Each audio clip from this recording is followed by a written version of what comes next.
Welcome to another episode, and now joining us, we have Carmelita the Jet, world record holder, Jeter, my girl.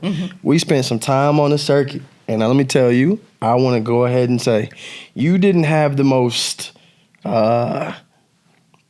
you didn't come off as a star in college who just had everything handed out to him. Like, you went over and you took over. So let's start there. Like, talk to me. All I remember is I think you weren't there in 07, and then you were there, and then you got a few medals. So talk to me. Tell me about your start in track and field. Well, my path was a little different. I went to a really small Catholic school in high school. I had only ran 11.7, and that's not as fast as you think of young women that are running now in high school. They're running 11.3s and 11.2s, and so my 11.7 didn't get a lot of attention. So I ended up at a Division II school. And when I tell people that, they're like, what? Like, I never went to state and at California State Championships. I never went to all those big meets that people say that you have to go to in order to be this ideal or great athlete. So my path was just a little different. I did 4 years at the Division II level. I had only run 11.3 in college. And so when college was over, of course, the big deals were not there, right? I went to the Olympic trials in 2004, and I was just super excited. And I said, okay, this is what I want to do with my life. But then reality sets in, right? And you have to remember, okay, I don't have a contract, so I actually have to work. Uh-huh. And then what a lot of people actually didn't know about me is I raised my sister. I had a mother that just had some things she was dealing with, and I had to step in, and I raised my sister since she was 5 years old. So I wasn't the ideal track star that didn't have a lot of things going on. I actually had a lot of things going on. So when reality hit, okay, I have to work, So I went back to my high school, and my principal there, she was like, I want you to be here. So she gave me all these jobs that added up to a teacher's salary. So I was the assistant athletic director. I was the cheer coach. I was the boys and girls track coach. I worked in the activities office on Fridays, and I woke up at 5 o'clock in the morning to train. So these were things people didn't know about me. I never sat there and talked about these things because I wanted you to cheer for me because I lined up and got my job done. Not cheer for me because you felt some type of way about all the obstacles I had. So I didn't put any of my business on the front street because I just didn't think it was fair to other people. I didn't think it was fair to my mother. I didn't think it was fair to my sister. Mm-hmm. So I just got out there and grind every day. And then I went to join the police department because track just was not lining up for me. Officer Jeter. Officer Jeter. She would have caught everybody. You know that Lil Wayne Bobby Valentino song. You know what I'm saying? And so I get all the way to the interview. It's 3 detective women. They're all minority. One of the ladies told me, I can't hire you because when you talk about track and field, you light up. When you talk about track and field, there's something that comes over you. And she's like, so I need you to go try it one more time. You have a year to come back, and I can walk you into the academy. Well, I get in the car, I'm just crying hysterically because I'm robbing Peter to pay Paul in a nutshell with bills, and everything's heavy. And I'm like, I needed this job. And so I went to track practice the next day, and I was just training like a monster because I'm like, this is it. I don't have nothing else going on right now. Who was your coach then, too? Then I was working with Warren Edmondson, which was my college coach. And then I started working with another coach that worked for a club team. And then that just didn't go as well. So I went back to Coach E, which was my college coach. And so Coach E, I was just training. And it was, I don't know, something just changed inside of me. And then I started like running 11.2s. And now it's so crazy. You look at 11.2, like that's not really that fast anymore, right? But to me, that was like, okay, I'm almost there. Right. I ran at Mount Sac. I ran at all these meets. And then I was like, okay, now I need an agent. Right. So I called all of these agents, and nobody was calling me back, right? They were kind of like pushing me to the back burner. And so I called Total Sports, and at the time, Mark Block answered the phone, but I asked for Chris Lane because his name was on the USATF site. And I said, can I speak to Chris Lane? And he's like, what do you need to speak to Chris for? You need to speak to me. Right. And I was like, well, who are you? And he was like, I'm Mark Block. And I'm like, oh, okay. I said, well, I'm looking for an agent. No one's calling me back. And he says, I saw you run at Mount Sag. You cover ground really well. He just broke me down as an athlete. Mm-hmm. And I was like, okay, I'm going to sign with him. A, he even knows about me, but B, he actually wants to hold a conversation with me. So I signed with Total Sports. Now, mind you, I'm on my way to Indianapolis because, they never have USAs at Indianapolis anymore, right? So this is 2007, Indianapolis. I don't have a contract. I don't have any money, really. And so I'm on the line Larry Wade is coaching me at the time because my college coach just can't go places with me. Right. And so I made the team out of lane 1. I ran like 11-1, which made the team. And so I was like, okay, so I guess I'm like going to go to meets now, And so I'm starting to go to meets, but I didn't really have any money. And I called Mark Block and I said, I want to be able to give this my all, but I'm not in a financial position to do it. 2 days later, I checked my account. It was $10,000 in there. Yeah. So I was like, okay, I could put my sister in a camp and do this and do that and pay this and pay that. So I was able to just train and worry nothing about Osaka. And so I got there. I got my first medals. And then the rest was just kind of history. Even with contracts, I didn't sign my contract with Nike right away because it just wasn't what I thought I was worth. Right. I knew I was worth more than what they wanted to offer me at the time. And my agent kept telling them, oh, she's going to wait. And I waited to sign my contract, the final of the 100 meters. It's all about betting on yourself. Right. Agreed. I could have signed that contract, but I said no, because I'm about to get on this podium, right? So I always tell people, your will has to be bigger than your fear. Right. And I got on the podium. It took them 20 minutes to decide who won that race. I turned the wrong way. I actually could have possibly been a world champion if I knew how to lean. And so after the race, I still hadn't signed my contract because I just still felt like, maybe they need to give me a little more than this. And then I ended up signing my contract about October. But I truly betted on myself. That's always the number one thing that I'm constantly preaching to athletes. And you knew your worth. And I knew my worth. Like, you can take what somebody's giving you, but you can also negotiate something higher. And so you just have to be willing to take the L. Some people just aren't willing to take that L sometimes, and they'll just go with what's given to them. But when you're like confident in yourself and you're okay to take that L, then you appreciate things a little more. So to answer a little bit of your question, Wallace, like being on the scene in 2007 and just coming in swinging, it was because I earned everything that I got. Right. Like, no shoe company gave me anything. I earned all of my victories. I earned all of the blood, sweat, and tears. So when you earned your stuff, you look at things differently. You watch how people speak to you with things like, oh, you didn't give me this, Playboy. Exactly. So just when I lined up, I was just lining up for things that were so much bigger than me. I had so many people to take care of. Right. Who is, 2 questions really quickly. Number one, what's the age? I'm not going to ask a woman how old she is, but what's the age difference between you and your sister?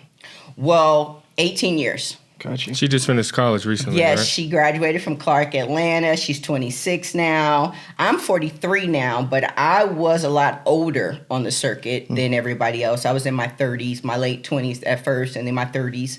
But, we did have a large age gap, which makes her more of my daughter than my sister. Makes sense. Mm-hmm. And then the follow-up is totally unrelated to that, but when we were competing, you were someone I definitely looked up to, like admiration, like your work ethic. I remember we were in Shanghai one time. I think Tyson ran 10 or 9:69, and you ran some fast time as well.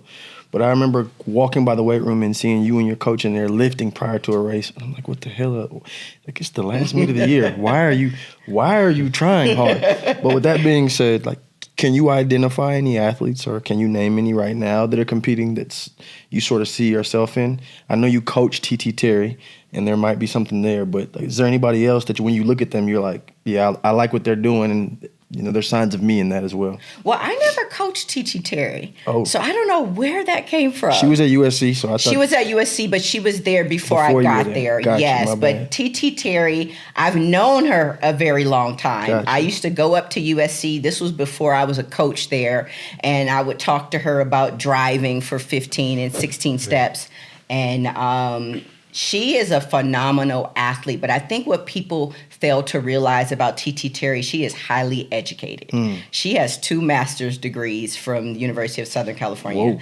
And I know that sometimes people think of athletes as just that, athletes, but this young lady put all her stuff together before she even became a professional athlete. And I admire that because I had to go back to get my master's. Right. And for her to leave the collegiate era with 2 masters, and I believe she had over 3.5 GPA. She was on the dean's list all the time. And I'm sure that's not something that TT Terry talks about. Yeah, actually, those statistics are probably not known to... I wish she would tell more people how extremely talented she is off the track.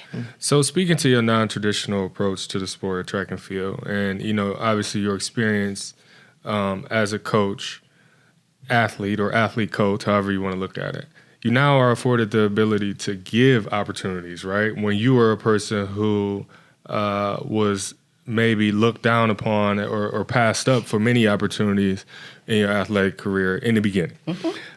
What is your approach now? And I'm sure raising your sister plays a huge role in how you connect with your athletes currently at the University of Las Vegas, which you're currently the head coach and director of track and field and cross country operations, I believe, correct? Yes. All right. So now you are the person who is essentially writing the checks, and you are the person who is either fueling dreams or deterring dreams as it relates to the athletic space. So how detailed and in-depth is your approach to this new era of student athletes?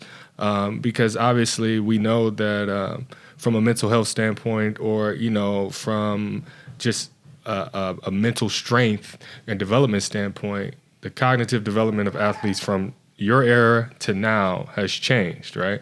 So how do you handle providing these athletes with these opportunities and guiding these young men and women, to become a TT Terry who, is equally as great on the track as she is in the classroom? You know what? I think the one thing that I believe I do extremely well as a head coach, or even before I was a head coach and I was sitting in the assistant chair, is that I recruit everybody. Okay. Sometimes people only recruit the fast athlete, right? The athlete that has the times that that this athlete will come into your program and immediately make an impact, right? But I also like to recruit Carmelita Jeters, right? The athlete that maybe the math teacher was their coach, right? Maybe they didn't get to lift. Maybe they only went to track practice from December to May, which was me, right? So I try to look at the bigger picture of everything. I do not recruit any athlete under a 2.8. If they do have under a 2.8 and they really reach out to me and they really want to speak to me, I want to know what the story is of that under 2.8, because sometimes there's a background. Sometimes maybe parents split up. Maybe you move from one school to the next.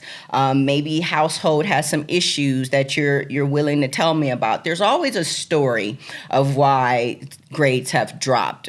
So when I recruit athletes, I recruit the person, not just the number. Right. So I'm asking background questions. How many siblings do you have? How is the household basically? Like, are both parents there? Like, I'm really getting into depth because every athlete doesn't come from the same surroundings, right? And so as I'm really getting into depth into that athlete, I also ask, other questions that maybe other coaches don't ask. Who raised you? Who's been around you? Who influences you the most from your family members? So when I'm recruiting, also when I do get an athlete to come, to school with me, I meet them where they are too. Right. You know, sometimes as a coach, you want them to get to where you want them to be faster. And so when you meet them where they are, it truly helps you to develop them a lot better. Yeah, and it's not a rush. It's not this is where you need to be now. But I also hold all athletes at accountability levels, right? Because life is going to hold you accountable for every move that you make, you know. And being 18 and 19 in college, it's a transition, and you're going to bump your head, right? You're going to do some bonehead things sometimes because it's just a part of growth, right? Sure. I'd rather you do those things now than do those things at 30 and do those things at 40. Why'd you choose college career in college coaching versus professional? I love college because it's just so much bigger than times. It's like it's helping a young person develop. Yeah, It's it seems you light up, more as it relates to developing the individual than you do in regards to talking about athletic performance. Like you're lighting. We're not talking about anybody running fast. I haven't even used it. We haven't even used the. We haven't even talked about the 100 meters, right? Right. But you are extremely passionate about just being able to provide opportunities for young men and young women to succeed and develop in life in general. And I think that speaks to not only your maternal nature and parental nature, obviously, that you've had to display and raise your sister, but also just the type of human being you are and caring that much. I'm sorry I had to get that off before. Thank you. Well, you know what? I look at it like this. Somebody saved me. Yeah. Right? So Coach Warren Emerson saved my life. Yeah. And I could have been a lot of things. Yeah. I could have went down the wrong paths, which I was going. Yeah. And even when I did go down the wrong path in college, he like swindled me back around, like, hey, get back over here. And I believe that's why when I have young athletes that hit their head against the wall, I did it several times, right? So my biggest goal in life is not for you to run sub 11. It's not for you to make a team. It's for you to realize your worth on and off the track. And for me to see your growth in like 4 years or 3 years or whatever the amount of time that I have you in my presence, right? For me, that's like the biggest part of coaching. Like, what are you really doing there, coach? Like, is it just about fast times? When they leave out the room, are they talking bad about you? Or is it like when you leave out the room, it's still, oh, that's my coach. She did X, Y, and Z, and she helped me with this. Like, what are you really remembered for? Right. You know, and I truly want to be remembered for way more than gold medals and world records. I want to be remembered as the person that saved you from yourself, right? Or the person that motivated you to believe more in yourself. I just think that's so much better than world records. We need a jet statue somewhere. Yeah, no, for real, because I mean, it's very interesting to me that a woman of your athletic accomplishment, just accomplishment in general. You know, we've done a few of these, right? And you know, usually you get the resume rundown first. Like, this is so and so. This is what they've done. However, in your position, you have been extremely, extremely passionate about explaining how you measure your impact by how you develop individuals and not how you develop athletic performance. And I think that is something that there's a gap there now, and that's larger than ever on the collegiate ranks. And, you know, obviously with the ability to transfer, we see it, you know. Athletes are, you know, voicing their concerns about their development or, you know, the lack of love they feel they receive from coaching communities. So I think that is extremely gracious, and you are really blessing the lives of these young men and women by just maintaining that posture of impact and not, you know, being like, hey, listen, we talking about the drive phase and you know, transitioning from max velocity to, you know, like that's. And here's how you celebrate when you break a world record. Exactly. I think that's huge, and I really thank you for coming in and just kind of sharing that perspective with us, because it allows that perspective to be shared, you know, to them, where, you know, otherwise they may not hear this, you know, like, hey, it's, you know, there are other things more important than, you know, what you do on the track, or what, you know, you're not limited to the athletic accomplishments as much as you are limited to how you pursue your own potential. And I think that's amazing, Jess. So thank you for joining. Thank you. Thank you guys for having me. And we love following your journey on the track. And now as a coach, you are also, once again, Oh, yeah. setting the trend for future athletes whenever they retire to have a career path and something other than just who knows what. So thank you for, being at Alabama, and thank you for being in Missouri, and thank you for being at USC. Missouri State. Missouri State. And I'm just talking about states in general. Oh, okay. And now a head coach Yes. here. So yes, we look forward to all of your progress. Can I give some advice to professional athletes that want to do go your into thing. coaching? Because I've just noticed that we have a lot of professional athletes that are going into coaching. The number one thing I'll tell you is don't be too big for something small. Yeah. Sometimes an athlete will think, okay, well, I have these accolades and I should be at a bigger school than this, right?